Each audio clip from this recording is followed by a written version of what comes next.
નમસ્કાર, TV9 સમાચાર સાથે હું છું નીરુ। અત્યારના સૌથી મોટા સમાચાર આવી રહ્યા છે સુરતથી, જ્યાં ખાણીપીણીના એકમો સામે મનપાના ફૂડ વિભાગનો સપાટો।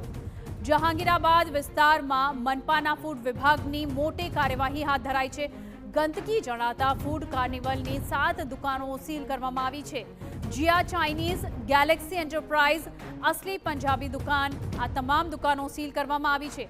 આ સાથે જ સન્ડે સેન્ડવિચ બાર, પેપીએઝ પિઝા ડોસા અને સાથે જ શ્રી ફાસ્ટ ફૂડ અને સાઉથ કેફેનો પણ આ તમામ દુકાનોમાં સમાવેશ થાય છે। શ્રી ફાસ્ટ ફૂડ કેફે કોઈ પણ પ્રકારનું લાયસન્સ ન હોવાનું સામે આવ્યું છે। ફૂડ વિભાગે 7 એકમને નોટિસ ફટકારી છે, જ્યારે કે 22,000નો વહીવટી ચાર્જ પણ વસૂલ કરાયો છે। સાથે જ 18 કિલો અખાદ્ય જથ્થાનો નાશ કરવામાં આવ્યો છે। આરોગ્ય વિભાગ દ્વારા સુરત મહાનગરપાલિકાના અલગ ઝોનમાં જે ફૂડ કોર્ટ આવેલી છે તેની અલગ અલગ ટીમો બનાવીને સઘન તપાસ હાથ ધરવામાં આવેલ।